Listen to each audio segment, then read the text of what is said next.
अस्सलामुअलैकुम। How are you?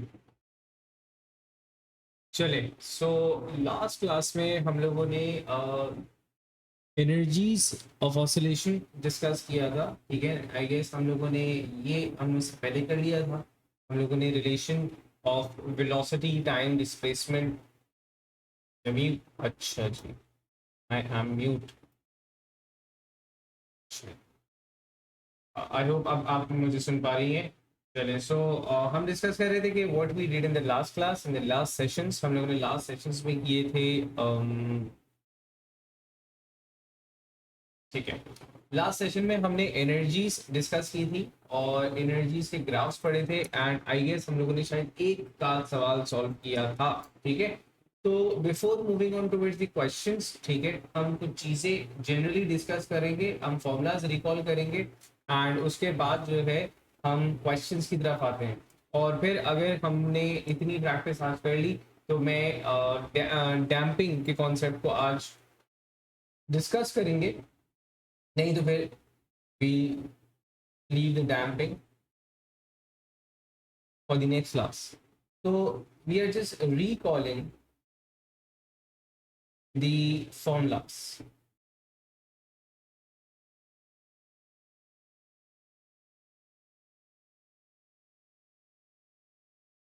ठीक है, अच्छा, सबसे पहले हम लोगों ने डिफाइन किया था सिंपल हार्मोनिक मोशन को। और सिंपल हार्मोनिक मोशन में मैंने कहा था कि the acceleration of any object is given as of any SHM motion, simple harmonic motion is given as omega square x.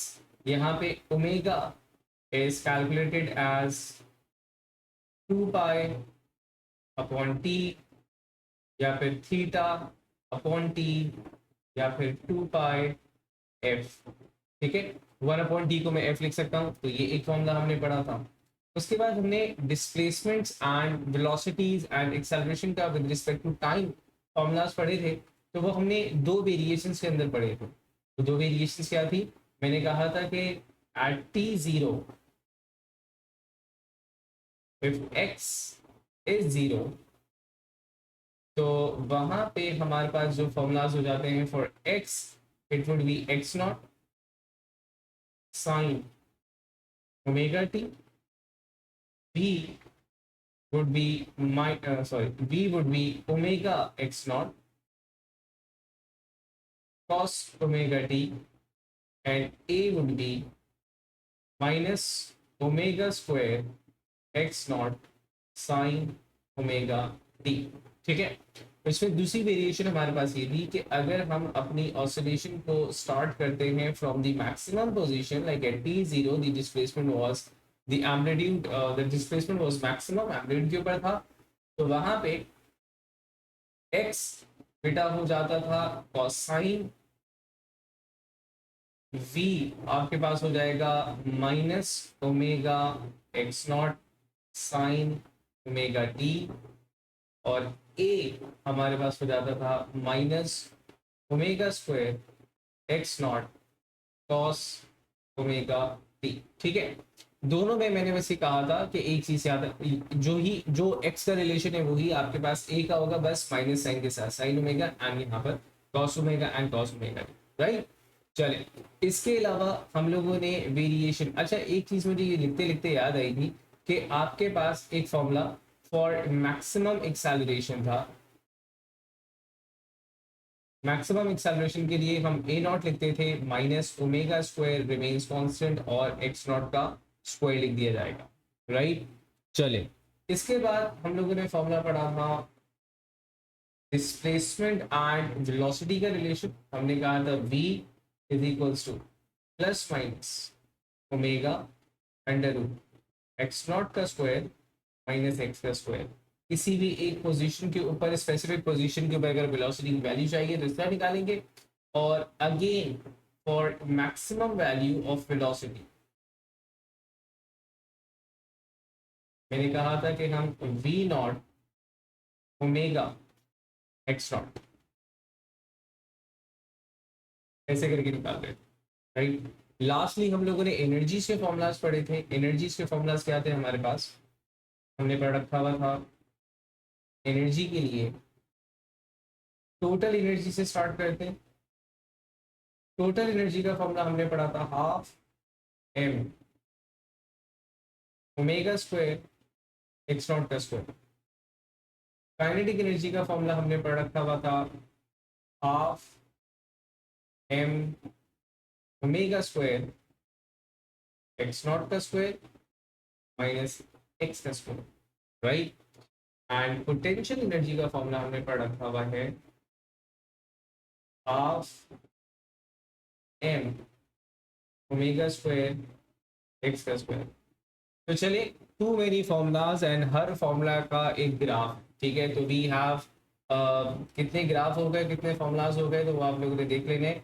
This और इसका एक ग्राफ है, इन तीन तीन 6 ग्राफ ये हो जाते हैं, इसका एक अलग ग्राफ है एंड इनके रिस्पेक्टिव ग्राफ्स हम लोग देख चुके हैं, ठीक है। So this is the mathematics so far we have done. और अब हम जा रहे हैं टुवर्ड्स द क्वेश्चन। हम लोगों ने स्टार्ट भी किया था जनरल से, आसान से ऐसे क्वेश्चन जिससे हमें फॉर्मूलाज एंड कॉन्सेप्ट थोड़ा सा बैठ जाएगा, वो क्वेश्चंस अभी हम लोग सॉल्व कर रहे हैं और फिर जाएंगे टुवर्ड्स द डैम्पिंग, ठीक है।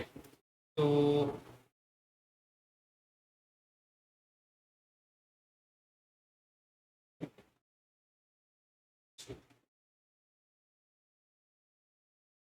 Starting from the basic one. अच्छा, स्टार्टिंग आप देखोगे तकरीबन सबकी जैसी होगी। This is the most common example जहां पे उसने ऑब्जेक्ट को मतलब दो स्प्रिंग से बांध रखा हुआ है। जो बच्चे बोलते हैं सर ये शायद सवाल किया हुआ नहीं है, मोस्टली सवाल ऐसे ही आ रहे होते हैं आपके पास, लेकिन we have multiple cases also. सवाल पढ़ते हैं। This is question number 2 major 12 paper 4-2। The question says a ball of mass 37 grams is held between two fixed points A and B by two stretched helical springs as shown। एक ball है, उसका mass given है 37 grams, दो spring से stretch हुआ हुआ है, वो किसी रिजिड सपोर्ट पे रखा हुआ है। तो कहते हैं the ball oscillates along line A be with simple harmonic motion 2.5 of frequency 2.5 and amplitude 2.8 centimetre. अच्छा, फ्रीक्वेंसी 3.5। याद रखिएगा कि जब ये आपको फ्रीक्वेंसी बोले तो this is not the angular frequency, this actually the F the frequency the 1/t जिसको हम लोग बचपन से पढ़ते बाहर। और ये आपको दिया हुआ है एक्स नॉट, तो this is f, this is x not the amplitude. तो यहाँ पे आपसे बोलता है कि show that the total energy of the oscillation is 7 millijoules. Total energy चाहिए। अच्छा, अब टोटल एनर्जी का जो जनरल हमारे पास फॉर्मूला है, जो अभी अभी हमने को रिकॉल किया था, that was half m omega square n x not square, right. यहाँ पे आपने मास आपको गिवन था, सिंस आंसर आपको जूल्स या मिली जूल्स करना चाहिए, तो आप यहाँ पे इसको ग्राम्स में कन्वर्ट कर देंगे and that would be 37 gram, KG में कन्वर्ट करेंगे, दैट वुड बी 37 × 10⁻3। अच्छा, अब ओमेगा नहीं है, ओमेगा की जगह मैं 2 पाई एफ लिख सकता हूँ और एफ की वैल्यू तो मुझे गिवन है 3.5। सही है, ये मैंने ओमेगा की जगह लिखा और उसके ऊपर स्क्वायर लगा दिया। 2 पाई एफ अलग से भी कैलकुलेट करता, मैंने एक ही साथ इसको फॉर्मूला में रख दिया। And then we have the x not की वैल्यू दैट इज 2.8 सेंटीमीटर तो 10⁻²। सही है। अब ये पूरी वैल्यू एक साथ कैलकुलेटर में डाली जाएगी एंड आप इससे आंसर निकाल रहे हैं, तो आप मेरे साथ साथ कैलकुलेट करेंगे। 0.5 37 10⁻3 2 पाई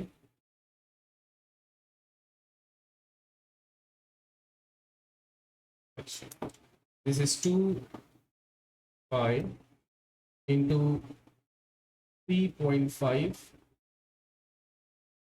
होल स्क्वायर आया एंड आखिर में वी हैड 2.8 10⁻², और इस पर भी स्क्वायर आ गया, तो मेरे पास की वैल्यू आ रही है 0.007, that makes 7 millijoules exact. तो 7 मिली जूल्स एग्जैक्ट हमारे पास आंसर आ रहा है, राइट। चल, आगे उसने आपसे बोला eight 2 points in the oscillations of the ball its kinetic energy is equal to the potential energy stored in the springs, calculate the magnitude of the displacement at which this point occurs। एक ऐसा point, दो ऐसे points हैं जिसपे kinetic and potential दोनों एक दूसरे के बराबर हो, ठीक है। उसने बोला वो पॉइंट बता दे। अच्छा, यहाँ पे अगर एक कंफ्यूजन हो कि सर दो पॉइंट बोल के ये एक सिंगल पॉइंट भी निकलवा रहा है, क्योंकि वो वैल्यू तो एक ही होगी, प्लस माइनस में होगी। Let's say if the value is 1.8 centimetre, तो plus 1.8 centimetre and minus 1.8 centimetre, points दो हैं, डिस्प्लेसमेंट का मैग्नीट्यूड एक ही होगा प्लस माइनस के अंदर। ये काम किस तरह करेंगे? यहाँ पर उसने बोला ऐसा पॉइंट जहाँ पे काइनेटिक एंड पोटेंशियल एनर्जी बराबर है, तो हम स्टार्ट करेंगे by equating its potential and kinetic energy, ठीक है। अच्छा, जनरली मैं आपको बता दूं कि ये पॉइंट जो होता है वो ये जो डिस्प्लेसमेंट आती है आपके पास, this is always x not under root two, ठीक है। लेकिन क्योंकि उसने 3 नंबर के लिए दिया हुआ है, तो मैं इसको थोड़ी सी वर्किंग करके दिखाऊंगा ये x not under root two किस तरह है। अगर आप डायरेक्टली एग्जैक्टली मतलब विद सिंगल वर्किंग करना चाहते हो तो दिस इज दी थिंग, लेकिन हमने इसको वर्किंग करके शो करना है। कैसे करेंगे देखें। काइनेटिक एनर्जी का आपके पास फॉर्मूला है, 3 नंबर के लिए है ना, तो पूरी एक लंबी से वर्किंग करके दिखानी है। Half m omega square x not square minus x square, ये काइनेटिक एनर्जी हो गया। Half m omega square x का स्क्वायर, मैंने क्योंकि वो दो पॉइंट्स निकालने थे, वो पॉइंट निकालना था जहां पे दोनों बराबर हैं, तो मैंने दोनों को इक्वेट किया। यहाँ से हाफ और cancel out, and cancels out, omega square cancel out हो गया। अब आपके पास क्या बचा है? अब आपके पास बचा है एक्स नॉट का स्क्वायर माइनस एक्स का square is equals to x का स्क्वायर। तो सिंप्लीफाई कर रहा हूँ, ये x square on the other side ये हो जाएगा 2x स्क्वायर, ठीक है। मैं पूरी इक्वेशन से मतलब रूट हटा स्क्वायर हटा रहा हूँ, अंडर रूट कर दिया, तो ये x square under root 2 into x. आपको ये वाली वैल्यू चाहिए, तो आपने इसको सब्जेक्ट बनाया, वो आ गया आपके पास एक्स नॉट अंडर रूट 2। ये आपने इसको छोटी सी वर्किंग करके दिखा दी, और फिर फाइनली आपने आंसर निकाला। एक्स नॉट की वैल्यू वॉज 2.8 सेंटीमीटर माइनस 2 के साथ अंडर रूट 2, ठीक है। जरा ये कैलकुलेट करें, 2.8 tens power minus 2 under root 2, 0.0 1.97 आ रहा है, 1.97 आ रहा है, मैं इसको 2 लिख सकता हूँ, ठीक है। 2 सेंटीमीटर में ये मेरे पास एग्जैक्टली हो रहा है, या मैं इसको एग्जैक्ट आंसर अगर लिखूँ तो 1.97 आ रहा था मेरे पास, ठीक है। तो प्लस माइनस दोनों के अंदर, मुझे प्लस माइनस लिखने की जरूरत नहीं है, लेकिन मैं बता रहा हूँ कि प्लस माइनस दोनों के अंदर इस तरह कि यहाँ पर कुछ 1.97 और यहाँ पर कुछ 1.97, ये दो पॉइंट्स ऐसे होंगे जहाँ पे इसकी काइनेटिक एंड पोटेंशियल एनर्जी दोनों एक दूसरे के बराबर होंगे, ठीक है। अच्छा, अब इन द नेक्स्ट पार्ट वो आपसे शायद एनर्जीज ड्रॉ करवा रहा है, वो ग्राफ इस पूरे जो चैप्टर है इसमें वो आपसे आपसे ग्राफ वही ड्रॉ करवाएगा, ठीक है ना। वो आपसे displacement time graph, velocity time graph draw करवा सकता है। वो एनर्जीज अगेंस्ट डिस्प्लेसमेंट जो हम क्वेश्चन देख ही रहे हैं, वो एनर्जीज अगेंस्ट टाइम भी बनवा सकता है। एंड वो फ्री एंड डैम्प्ड ऑसिलेशंस दोनों के ग्राफ बनवा सकता है। तो डैम्प्ड ऑसिलेशंस क्योंकि पढ़ी नहीं है, फ्री ऑसिलेशंस पढ़ रखी हुई है, तो हम फ्री ऑसिलेशंस के हिसाब से क्वेश्चंस देख रहे हैं। उसने बोला on the axes of figure 2.2 using the answer blah blah blah blah blah, total energy, kinetic energy, potential energy, और इनको लेबल करने टी के पी रिस्पेक्टिवली, ठीक है। टोटल एनर्जी की जो हमने वैल्यू निकाली थी दैट वाज 7, टोटल एनर्जी जो हमने निकाली थी that was 7 millijoules. And एक और चीज that will be needing is the x not, और वो हो जाएगा आपके पास 2.8 सेंटीमीटर, ठीक है। तो अब देखिए मेरे ग्राफ की एक्सटेंट कहाँ तक जा रही है, पहले तो मैं वो बना देता हूँ। सबसे पहले मैं बना रहा हूँ यहाँ पे टोटल एनर्जी, ठीक है, विद ग्रीन कलर, और 2.8 रहना चाहिए मेरे पास ग्राफ। तो जनाब ये हो गया,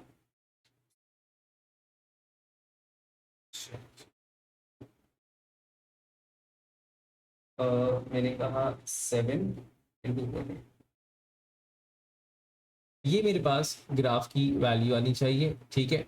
अच्छा, उसके बाद अब मुझे इसके अंदर ये 2.8 -2.8 से +2.8 तक का मेरे पास एक ग्राफ बन गया। अब मुझे इसमें मैं बना रहा हूँ काइनेटिक एनर्जीज। तो काइनेटिक एनर्जी आपके पास मैंने कहा रेड कलर से बना लेते हैं, ठीक है। और काइनेटिक एनर्जी को इससे बन जाए,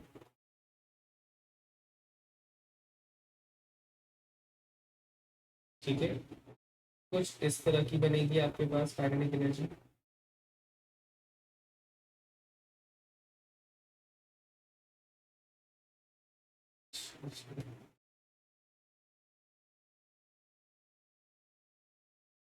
अच्छा, ये थोड़ा सा सिमेट्रिकल ग्राफ होगा।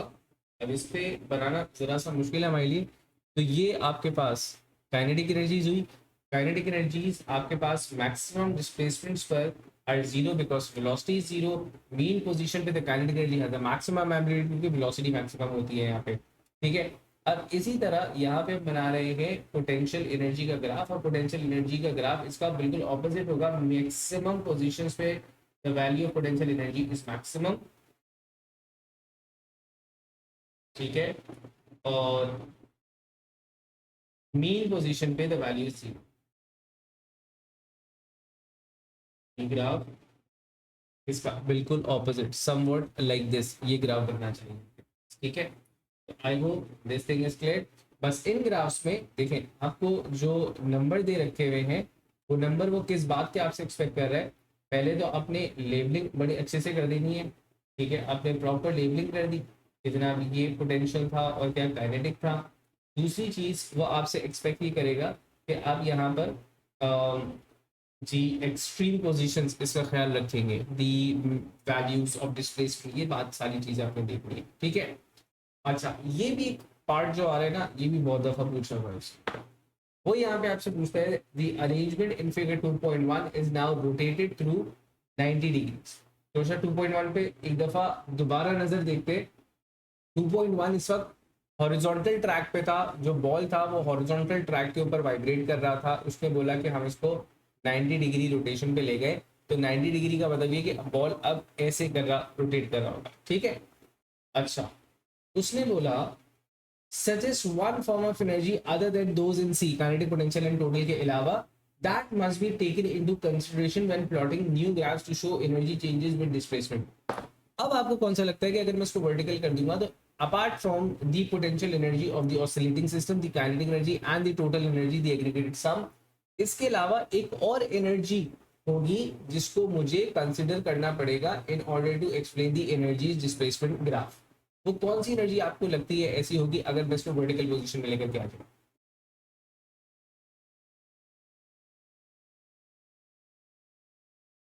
व्हाट डू यू थिंक, अगर मैं वर्टिकल में लेकर के आ गया हूँ तो और कौन सी एनर्जी होगी जो इफेक्टिव हो जाएगी अपने,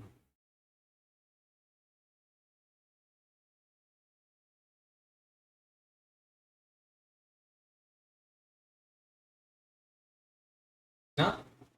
अच्छा, चले। अभी ये हॉरिजॉन्टल ट्रैक के ऊपर मूव कर रहा है। अब ये वर्टिकल ट्रैक पे मूव करेगा away from gravity towards the gravity, away from gravity towards the gravity. अब बताइए कौन सी एनर्जी आपको लग रहा है अपार्ट फ्रॉम दोज जो इसको हमने कैलकुलेट किया है, उसके अलावा कौन सी एनर्जी हो सकती है? आपको ऐसा नहीं लगता कि इसके अंदर ग्रेविटेशनल पोटेंशियल एनर्जीज का ग्रेविटेशनल पोटेंशियल एनर्जीज का एक इफेक्ट होगा जिसको हम लोगों को कंसिडर करना पड़ेगा? तो सिर्फ इसने यहाँ पे आपसे एनर्जी का नाम मांगा था, क्या इफेक्ट होगा, क्या रिजल्ट्स आएंगे फाइनल, वो हमें नहीं बताना। हमने सिर्फ लिखना है ग्रेविटेशनल पोटेंशियल एनर्जी, ठीक है।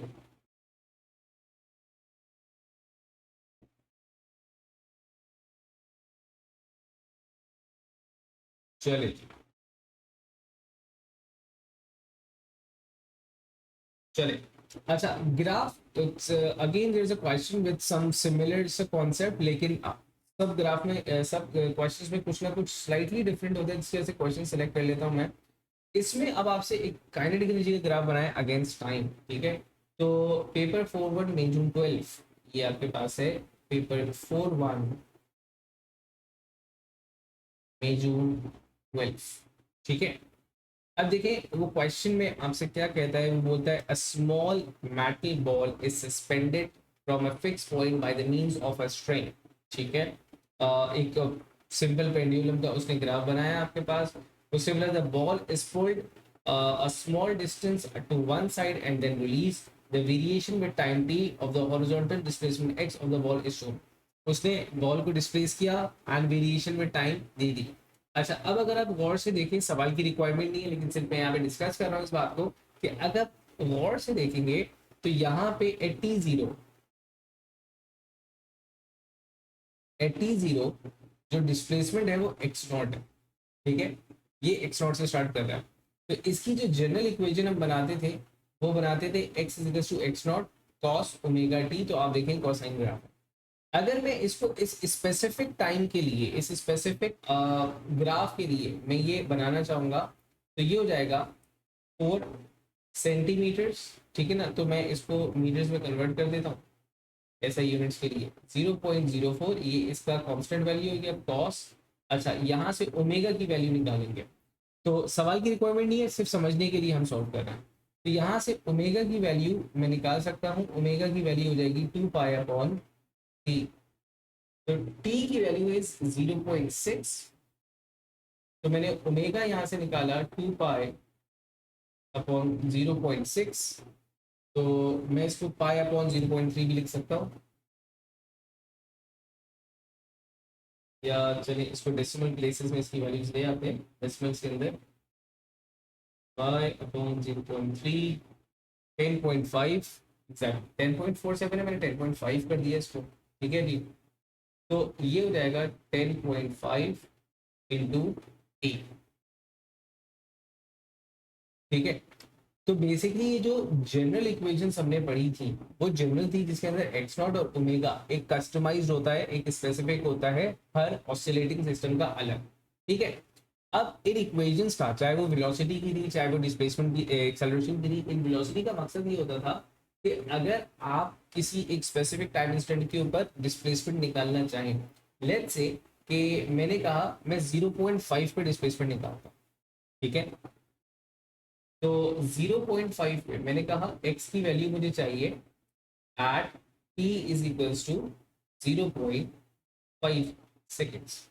तो बेसिकली करूंगा क्या, सब कुछ तो मेरे पास कांस्टेंट है, मैंने कहा 0.04 कॉस, ये भी कांस्टेंट था 10.5 एंड यहाँ पर आ जाएगा 0.5। अच्छा, अब इसको सॉल्व किस तरह करेंगे, मतलब कॉस में तो हम कोई वैल्यू रखते थे ना, तो इसका जो प्रोडक्ट है वो कॉस में जाएगा और वो से मल्टीप्लाई करेगा, तो कॉस प्रोडक्ट ऑफ 10.5 इंटू 0.5।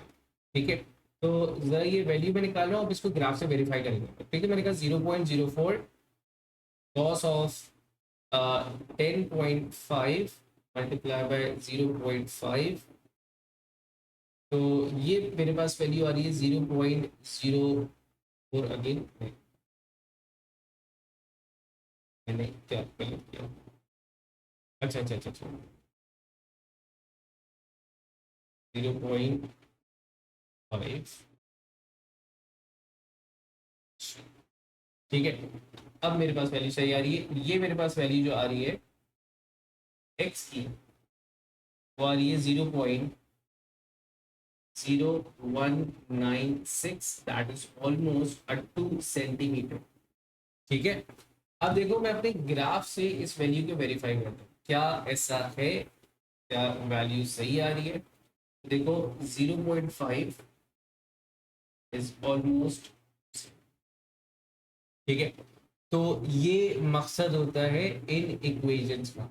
अगर ये एक वेलोसिटी टाइम ग्राफ होता और मैं इंस्टेंटेनियस वेलोसिटी निकाल सकता था, अगर ये एक एक्सेलरेशन टाइम ग्राफ होता, जैसे एक्सेलरेशन के लिए हमने पूरा ग्राफ बनाया था, तो मैं इंस्टेंटेनियस एक्सेलरेशन निकाल सकता। ठीक है, बहरहाल ये सवाल की रिक्वायरमेंट नहीं थी और मुझे आगे में सवाल भी नहीं पड़ा, बस ये कि यहाँ पे समझ में आया तो मैंने कहा let's explain and explore this situation. अच्छा, यहाँ पे वो आपसे बोलता है use data from figure 4.2 to determine the horizontal acceleration of the ball for displacement x is equals to 2.0 centimetre. अच्छा, एक्सेलरेशन की वैल्यू चाहिए व्हेन द डिस्प्लेसमेंट इज आपके पास 2 सेंटीमीटर। तो देखिए आपके पास एक्सेलरेशन का जो फॉर्मूला है that is minus omega square x. ठीक है, यहाँ पे ओमेगा चाहिए। मैं अपनी इन कैलकुलेशन में इस माइनस साइन को डिसरिगार्ड भी कर दूं तो कोई फर्क नहीं पड़ेगा।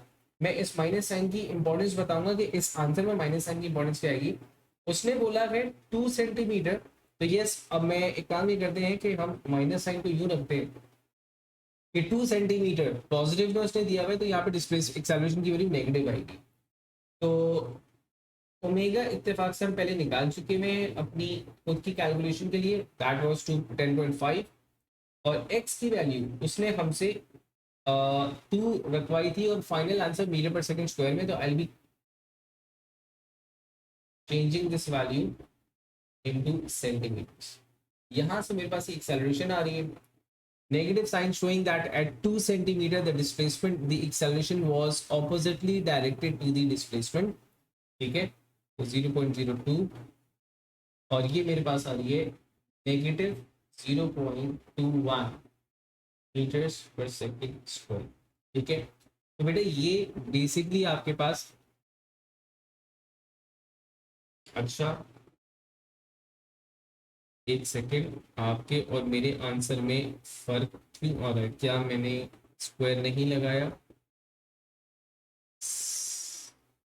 बेटा मैं ना स्क्वायर लगाना भूल गया था, तो यस मेरा आंसर गलत है। 2.2 मीटर्स पर सेकंड स्क्वायर। ठीक है, अच्छा अब यहाँ पे मैं अगर माइनस साइन को डिसरिगार्ड करके भी लिख दूंगा तो मसला नहीं है, लेकिन कोशिश ये करेगा कि आपने माइनस साइन लिखना है, एग्जामिनर इसको इस तरह करके लिखता है। ठीक है, अच्छा इत्तेफाक ऐसा है कि मतलब विदाउट सीइंग द क्वेश्चन हमने जो टाइम लिया था दैट वाज 0.15 सेकंड्स और उसके ऊपर ये वैल्यू आपके पास यही आ रही थी। ठीक है, तो अब अगर मैं इसको सॉल्व करने की कोशिश करता विद रिस्पेक्ट टू टाइम, मतलब 2 सेंटीमीटर पे जो हमने टाइम निकाला था दैट वाज 0.5, राइट। तो अगर मैं again not the requirement of the question, बस हम अपनी एक्सप्लोरेशन के थ्रू सॉल्व कर रहे हैं कि देखें अगर इसी ग्राफ का मैं एक्सेलरेशन टाइम निकालता तो that would have been minus omega square x not cos omega t. ठीक है, अब यहाँ पे अगर मैं ओमेगा टी को देखूं, क्योंकि मैंने देखा कि इसने 2 सेंटीमीटर मांगा था और मेरी कैलकुलेशन के हिसाब से 2 सेंटीमीटर किस टाइम इंस्टेंट पर आ रहा था, दैट वाज 0.5। तो let's explore this equation also. मैंने कहा इससे निकाल करके देखते हैं। ये है आपके पास 10.5 का square. We are not suppose to do this, लेकिन ये कि हम सिर्फ अपनी प्रैक्टिस के लिए करते हैं, हम डायरेक्टली इस वाले को करेंगे। एक्स नॉट की वैल्यू आपके पास अगेन 0.04 है। Cos of omega T, omega आपके पास 10.5 था एंड टी की वैल्यू आपके पास आ रही थी 0.5। ठीक है, जरा इसको सॉल्व करते और लेट्स सी कि हमारा आंसर में कितनी वेरिएशन आती है, कितना एग्जैक्ट इक्वल आता है। तो आप मेरे साथ साथ कैलकुलेट करेंगे। 10.5 का स्क्वायर मल्टीप्लाई बाय 0.04। अच्छा फिर मैंने लिखा कॉस 10.5 इंटू 0.5। ठीक है, ये वैल्यू मेरे पास 2.168 आ रही है। नहीं, कुछ गड़बड़ की होगी आपने देखे कैलकुलेशन में।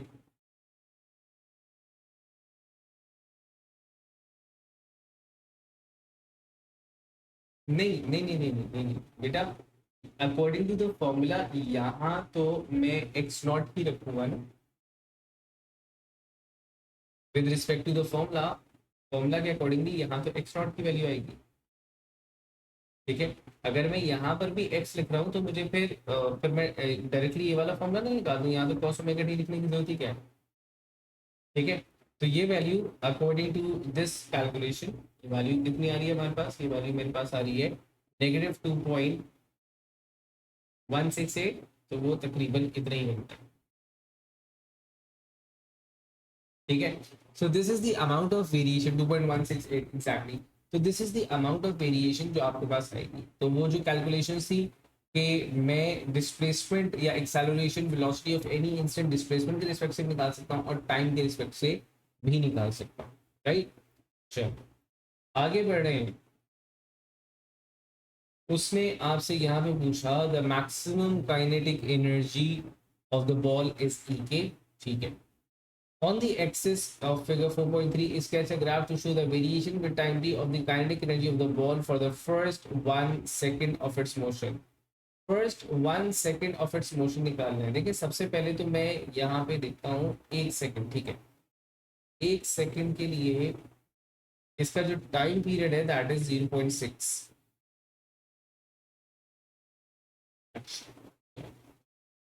0.6 सेकेंड्स का टाइम पीरियड है भाई, और we are starting at t0, displacement was maximum, ठीक है। इस चीज को जहन में रखते हुए एट t0 मेरे पास जो मेरे पास वेलोसिटी होगी वो 0 होगी, ठीक है। वेलोसिटी मेरे पास 0 होगी, तो इस हिसाब से काइनेटिक एनर्जी मेरे पास क्या होगी, 0, ठीक है। अब काइनेटिक एनर्जी कब कब मैक्सिमम होगी, काइनेटिक एनर्जी मेरे पास देखिए मैक्सिमम होगी टी क्वाड्रेंट्स पे, ठीक है, और 3t/4 पे। According to my equation, my graph, ये बन जाता है 0.15 और ये बन जाएगा 0.45, ठीक है। तो 0.15, if I am not wrong, मैं सही कर रहा हूँ, ठीक है। तो देखिए आपकी एनर्जी 0.15 ये वैल्यू है, 0.45 ये वाली वैल्यू है, 0.3 पे ये होगा 0 होगा, 0.6 पे 0 होगा। So the graph will go like this. थोड़ा सा स्मूथ ग्राफ बनाना है आपने, आप पेपर पेंसिल यूज कर रहे होंगे तो आपका ग्राफ काफी स्मूथ होना चाहिए इससे, as compare to my graph. अच्छा, ये स्केची लाइन मुझसे बन रही है, आपने कोशिश करनी है नहीं बनानी, examiner does not like sketchy lines, ठीक है। तो मैं कोशिश करता हूँ इसको ढंग से बना लूँ।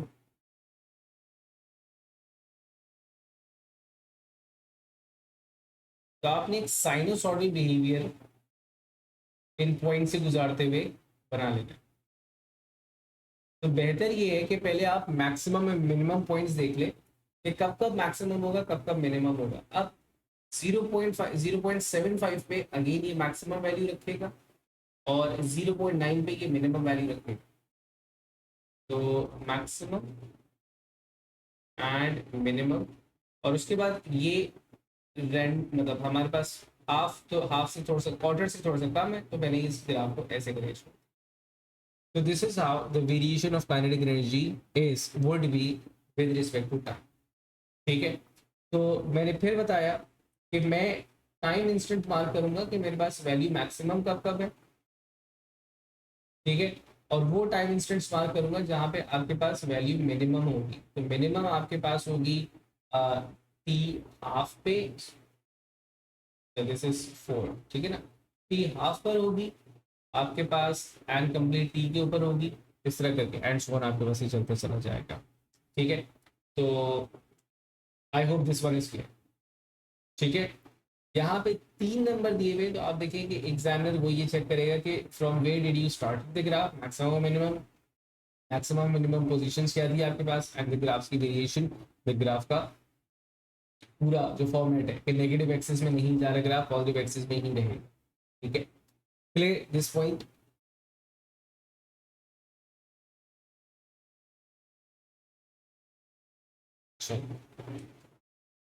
अच्छा, moving on towards the next question, damping related सवाल है, एक्सेलरेशन टाइम ग्राफ दे रखा हुआ है।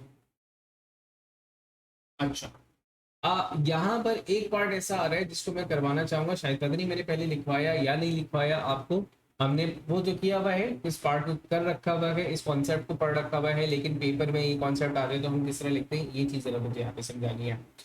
वो बोलते हैं a ball is held between two fix points A and B, this is question number 4 paper 4 1 November 12। The ball is held between two fix points A and B by means of two, वही वाली situation है, exactly वही situation है कि इसको replace करेंगे वो oscillate करेगा, ठीक है। उसने एक्सेलरेशन टाइम ग्राफ आपको दे रखा होगा, ठीक है। अब इस एक्सेलरेशन टाइम ग्राफ से आप क्या क्या इंफॉर्मेशन ऑलरेडी निकाल सकते हैं without looking at the question कि वो क्या मांग रहा है। तो देखिए इससे आपको ए नॉट की वैल्यू पता चलने वाली है, इससे आपके पास एक्स नॉट की वैल्यू पता चलने वाली है, इससे आपके पास ओमेगा की वैल्यू पता चलने वाली है। ठीक है, a naught x naught omega निकाल लेते हैं। देखिए अगर ए नॉट देखूँ तो a naught would be the maximum value of acceleration जो कि आई गेस ये है, x naught would be the maximum value of displacement जो कि ये है, और ओमेगा जो है वो ग्रेडियंट से निकले। तो with respect to my graph मेरे पास the maximum value of acceleration आ रही है 11, 12, 13 एंड 13.5। तो ये मेरे पास आ रही है 13.5 मीटर्स पर सेकेंड स्क्वायर। ठीक है, अच्छा इसी तरह अगर मैं डिस्प्लेसमेंट को देखूं तो दिस इज 2.8 एम्पलीट्यूड आ रहा है मेरे पास 2.8 सेंटीमीटर का, राइट। और अगर मैं ओमेगा की वैल्यू निकाल रहा हूँ तो मैं इस ग्राफ की ग्रेडियंट निकाल सकता हूँ। अच्छा अब ग्रेडियंट क्या है, मैं इस वाले पार्ट का निकाल सकता हूँ, इस वाले पार्ट का निकाल सकता हूँ, पूरे ग्राफ का अब निकाल सकते हैं, बात एक ही हो जाएगी। ठीक है, तो मैं ये वैल्यू निकाल रहा हूँ कोई भी दो पॉइंट्स रख करके। तो मैंने लेट से कहा कि मेरे पास gradient was x2 minus x1, तो y2 minus y1 0 minus 2.8 and 0 minus कितना रखा था 13.5। ठीक है, तो ये आपके पास वैल्यू आ जाएगी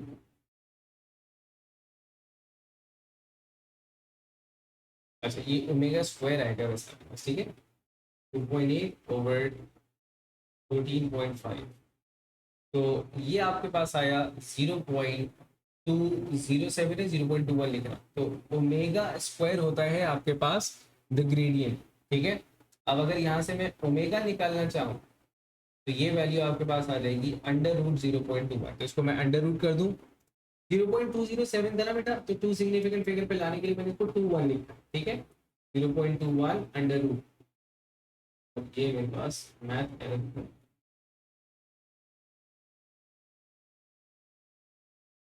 I'm finding something incorrect.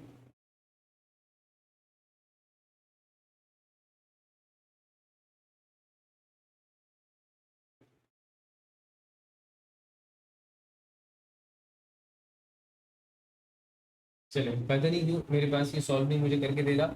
0.46 आपने बताया, ये अंडर रूट करने के बाद बता रहे हैं आप मुझे।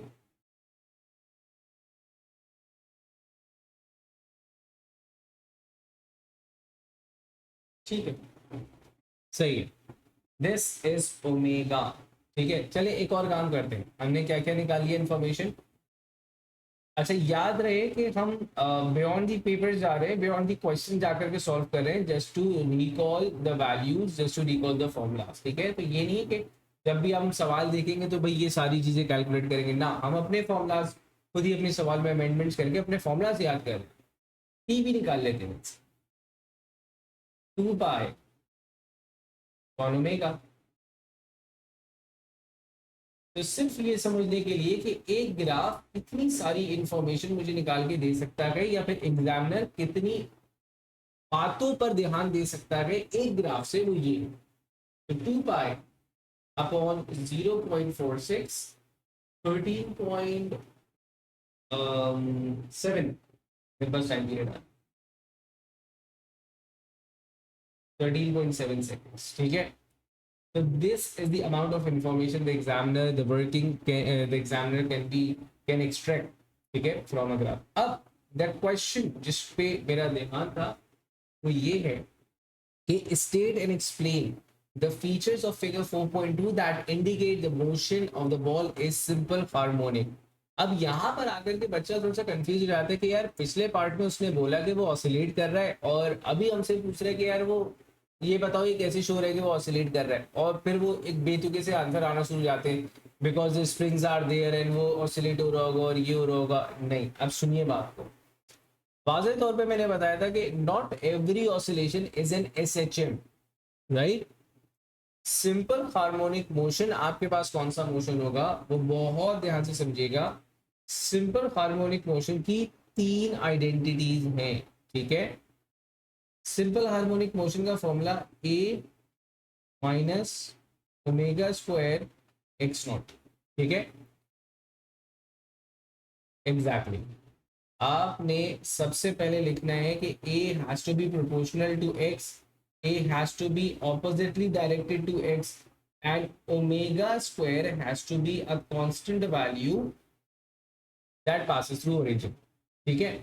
अब ये सारी बातें आपने करनी है, लेकिन ये 4 नंबर के लिए कह रहा है, तो 4 नंबर के हिसाब से आपने इस सवाल को जरा सजा बना करके इसके सामने पेश करना है, ठीक है। अब आप क्या लिखेंगे कि according to the S H M, according to the S H M simple harmonic motion, a is equals to minus omega square x, the graph shows a linear behavior, a linear relation between a and minus x, ठीक है ना, ये minus ए into x कर देते। The gradient represents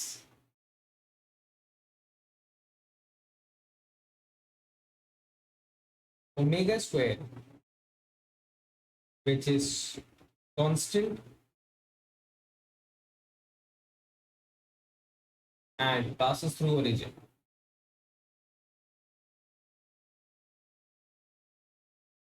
ठीक है। तो not every oscillation would have all of these, तो not every oscillation would be an SHM, ठीक है। तो ओमेगा स्क्वायर का कांस्टेंट होना एक एसएचएम की निशानी है, a proportional to minus at every point होना, एट एवरी पॉइंट होना। एक बात बता रहा हूँ कि at every point it's the identity of SHM. अच्छा, अब आगे ही इन्हीं क्वेश्चन में हम जब थोड़ा सा डेम्प्ट ऑसिलेशंस वगैरह कर लेंगे तो वहां पे हम देखेंगे जनाब उसने ग्राफ आपको इस तरह बना के दिए थे कि वो ऐसे करके ग्राफ आ रहा है और फिर वो यहाँ पे ऐसे करके जा रहा है। तो एक तो सिमेट्रिक भी नहीं हुआ, वैल्यूज मैक्सिमम वैल्यूज सिमेट्रिक नहीं हो गई आपके पास, ठीक है ना, ये सिमेट्रिक है यहाँ पे। और दूसरा एट एवरी पॉइंट या फिर for all points of displacement they are not proportional, कहीं कहीं जाकर के कर्व आ रहा है। तो for all points of displacement a is proportional oppositely directed and जो आपके पास ग्रेडियंट है दैट रिमेंस कांस्टेंट। तो ये आपके पास एसएचएम की आइडेंटिटीज है, ठीक है, जो कि इस ग्राफ के अंदर मौजूद है, राइट। चलें आगे पार्ट्स में ये देखते हैं। वो आपसे बोलता है कि तो this was the important point जिसकी वजह से मैंने, आसान सा था लेकिन ये मैंने इसलिए सेलेक्ट किया क्योंकि ये बहुत ज्यादा पूछता है कि भाई क्या जो है वो सिफात होनी चाहिए आपके पास एसएचएम की। अच्छा, आगे वो आपसे बोलता है use figure 4.2 to determine for the oscillations of the ball the amplitude. Amplitude मेरे ख्याल से हम लोग निकाल चुके हैं, हम 2.8 सेंटीमीटर हमने इसके कहने से ज्यादा कैलकुलेट कर लिया। फ्रीक्वेंसी बताइए जरा, सब कुछ निकाल लिया, फ्रीक्वेंसी नहीं निकाली थी तो फ्रीक्वेंसी से हमसे पूछ ली। फ्रीक्वेंसी वुड बी, अच्छा देखो फ्रीक्वेंसी किससे निकाल सकते हो आप, इसको 2 पाई अपॉन टी भी करके निकाल सकते हो, ठीक है ना। नहीं फ्रीक्वेंसी निकालना है, सॉरी सॉरी सॉरी, तो क्या 2 पाई ओवर ओमेगा करके निकाल सकते हो। आप इसको 1 ओवर टी से निकाल लो डायरेक्टली, टी तो हम निकाल ही चुके हैं ना। तो टी हमने निकाला था 13.5 आई गेस,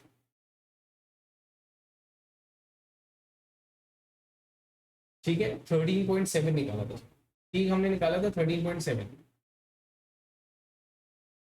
तो यहाँ से इसकी फ्रीक्वेंसी आ जाएगी, ठीक है। बाकी एक रिलेशन हमने एक और प्रोडक्ट रखा हुआ है, मैं वो भी डिस्कस कर लूँ। एक रिलेशन हमने फ्रीक्वेंसी और उसका ये प्रोडक्ट हुआ है ओमेगा का, कि आपके पास omega is equal to 2 pi f, तो frequency would be omega upon 2 pi. तो यही वैल्यू आप ओमेगा को यूज करके निकाल सकते थे। यहाँ पे 0. अच्छा 0.07 हमने लिख दिया यहाँ पे, यहाँ पे हमें ये 3 नंबर इसलिए ज्यादा लग रहे हैं क्योंकि ये हम इजाफी कैलकुलेशन ऑलरेडी कर चुके हुए थे, ठीक है ना। यहाँ पे 3 नंबर इसलिए दिए हुए हैं क्योंकि आपको ला मोहला इसके लिए ओमेगा की वैल्यू चाहिए थी जिससे हमने एक्चुअली ये चीज निकाली थी। तो 3 नंबर यहाँ पे ग्रेडियंट निकालने के थे, उसके बाद ग्रेडियंट को अंडर रूट करने के थे, दूसरा नंबर एंड ग्रेडियंट से फिर या तो ये वाला फॉर्मूला लगाना या फिर ये वाला फॉर्मूला लगाना इसके थे। हमें डायरेक्ट लग रहा है क्योंकि हम ऑलरेडी ये काम कर चुके थे। Again the same repeated question, वो कहता है the arrangement in figure 4.1 is now rotated through 90 degrees blah blah blah suggest one reason. अच्छा नहीं, कुछ और पूछा है, कुछ और पूछा है। द अरेंजमेंट इज नाउ, मतलब देखिए अरेंजमेंट को वही 90 डिग्री कर दिया, ठीक है। That the line A B is vertical, the ball now oscillates in a vertical plane, ठीक है ऐसा। Suggest one reason why the oscillations may no longer be simple harmonic. आपको क्या लगता है कि अब ये सिंपल हार्मोनिक क्यों नहीं होगी? तो देखिए कॉन्सेप्ट डैम्पिंग का है, ठीक है, मतलब थोड़ी बहुत बातें डैम्पिंग उससे रिलेटेड आ रही हैं, लेकिन हम जनरली इस पर डिस्कस करते हैं। आपको ऐसा लगता है कि अब ऊपर जाते वक्त gravitational effect would decelerated greater than its actual value, नीचे आते वक्त the gravitational effect would accelerate it more than the previous acceleration due to the gravitational effect। मतलब पहले क्या हो रहा था, दोनों तरफ जो एक्सेलरेशन की वैल्यू इंक्रीज हो रही थी वो बराबर हो रही थी, लेकिन जैसे ही मैं इसको वर्टिकल पोजीशन पे लेकर के आ गया तो यहाँ पर ग्रेविटेशनल इफेक्ट इसको डिसेलरेट करवाएगा, ये जल्दी आकर के रुक जाए और यहाँ पे इसकी वेलोसिटी ग्रेटर होती चली जाएगी due to the gravitational effect. तो अब आपके पास it's no longer, this no longer remains simple harmonic, क्योंकि आपके पास दी एक्स की वैल्यू is not proportional at any for all values of a, ठीक है। तो आपने इसको एक नंबर के लिए क्यों लिखना है, एक नंबर के लिए क्या लिखना है, क्योंकि वो बहुत ज्यादा आपसे डिटेल यहाँ पे मांग नहीं रहा, तो आप लिखेंगे the gravitational effect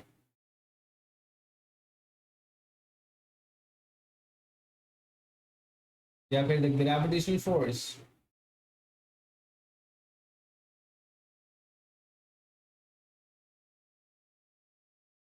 would affect the value of maximum acceleration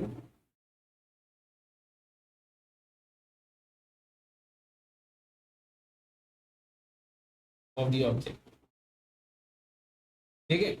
अब बहुत तफसील में हम नहीं गए कि मैक्सिमम एक्सेलरेशन कौन सी वाली, ऊपर वाली नीचे वाली, ऊपर वाली में ज्यादा होगा नीचे वाली में कम होगा या व्हाटसोएवर जो भी, या वाइस वर्सा हम लिखेंगे। रीजन नहीं दे रहा, स्टेट कर रहा था, मैंने सजेस्ट वन रीजन दे दिया कि यहाँ पर जो ग्रेविटेशनल इफेक्ट है वो एक्सेलरेशन, मैक्सिमम एक्सेलरेशन को इफेक्ट करेंगे। कैसे इफेक्ट करेंगे? ऊपर और नीचे की एक्सेलरेशन मैक्सिमम बराबर नहीं होगी और प्रोपोर्शनल भी नहीं रहने वाली है, ठीक है। चलिए बहुत ज़्यादा नहीं, लेकिन कम से कम इतनी प्रैक्टिस जरूर कर ली कि हमें काफ़ी कुछ एग्जाम्पल क्वेश्चन समझ में आ गए। कुछ एक्स्ट्रा क्वेश्चन जो एक्स्ट्रा रेटिंग मैंने यहाँ पे खासतौर पे करवाई थी वो इस वजह से करवाई थी इन कॉन्सेप्ट के, या फिर इसके इससे पहले वाले जो एक कैलकुलेशन मैंने आपको करवाई थी, कहाँ करवाई थी, यहाँ करवाई थी। इन कैलकुलेशंस के क्वेश्चंस स्लाइटली कम मिलते हैं हमें, तो हमने इसी के अंदर थोड़ी सी अमेंडमेंट करके इन क्वेश्चंस को एक दफ़ा समझ दिया। अगली क्लास में will be doing the theoretical part, उसमें स्लाइटली मैथमेटिक्स जो है बहरहाल the theoretical part of this chapter, that is damping and force oscillation और रेजोनेंस, जो एक बहुत मजेदार कॉन्सेप्ट है, उस कॉन्सेप्ट को समझेंगे।